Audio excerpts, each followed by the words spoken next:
More than 24 Tea Party and conservative groups now suing the IRS over the tax agency targeting them for extra scrutiny. One of the groups suing is Linchpins of Liberty out of Tennessee. It says it received this letter digging for more information dated May 6, 2013. Nearly a week after IRS officials apologized for targeting these groups and said that the practice had been stopped. Well, the president and founder of Linchpins of Liberty is Kevin Kookogey, and the attorney Jay Sekulow is with us, who's American Center for Law and Justice, suing on behalf of Kevin's group and 24 others. I'm going to start with Kevin in our studio here in New York, and good morning to you.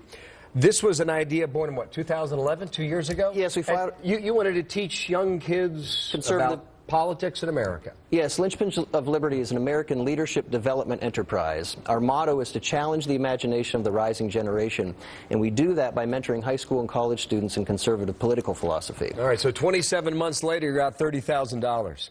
How in the world did that happen? Well, I'm out more than $30,000. That was just the foundational grant that we were denied only because it took so long.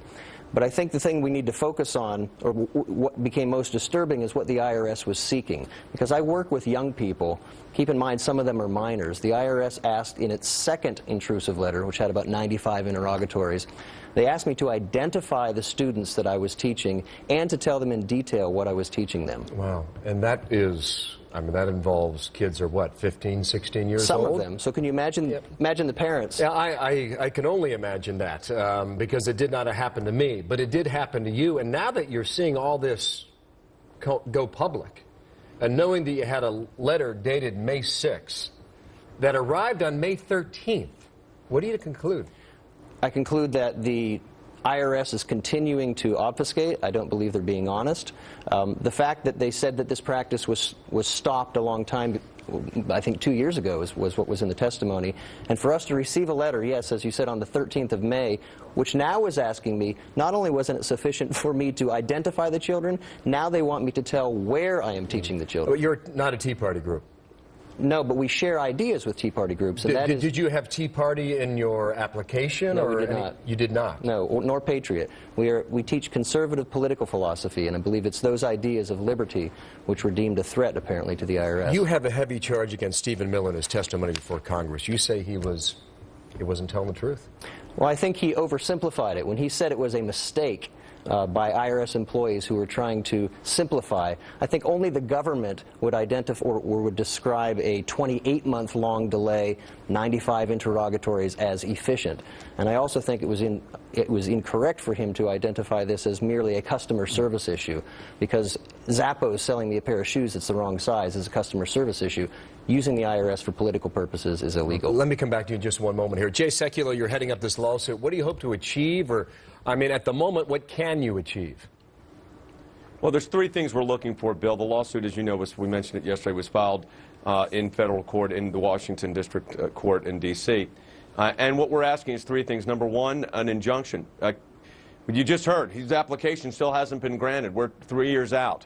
We need 10 of these cases. The applications need to be granted. These have been in a state of basically non-response by the IRS for many months. So we need the applications granted. Number two, as Kevin just mentioned and others, there are real damages here. Loss of grants. Some of these organizations had accounting fees. We came into the case to litigate it. We're not charging them, but they incurred fees going through this process. So you've got that kind of damages. Also, there's a fundamental violation of constitutional rights here. Kevin just mentioned this whole idea of what curriculum you're teaching, how are you teaching it, and to whom are you teaching it to, violates the First Amendment's free speech and freedom of association clauses. So all of those are combined in basically one very significant lawsuit representing 25 groups. And we've also asked for an injunction so that these practices stop, because, Bill, they have not.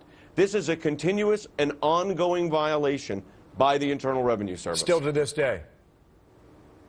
Right now, I will tell you that we received last week in our office, in addition to Kevin's letter, we've received a letter, quote, voluntary compliance audits for 501c4s, these same kind of organizations, it's either C3s or C4s, an 8-page questionnaire to be filled out by the clients online by the IRS. So in the middle of all this, they're also doing compliance audits to organizations that are already tax exempt. And in Kevin's case, he was not a Tea Party group. They shared some philosophical points. Understood that. But what happened here was he was caught in the dragnet of lowest learners redefinition, what's called the BOLO list, the be on the lookout list, because he had constitutional principles mentioned in his application, and that was enough to get him in this dragnet that the IRS put forward. So lowest learners' attempt to, quote, correct the problem actually made it worse. Back to Kevin here. Understood, Jay. I just want to get Kevin back in here in the few seconds we have left. Yep. What do you think the intention, if all this can be proven, what was the intention on behalf of the IRS?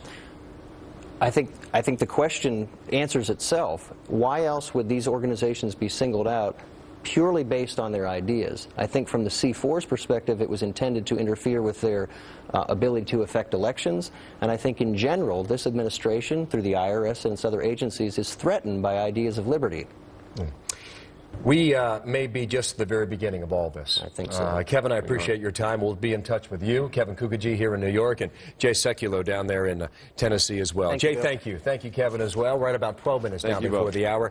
Head to our website, foxnews.com/America's Newsroom. We've got a BYA box there, and you can ask a question about this. You can also hit me on email at hemmer@foxnews.com or on Twitter @BillHemmer because you asked BYA. One coming up next hour on this very topic, so stay tuned for more on that. Kevin, thank you.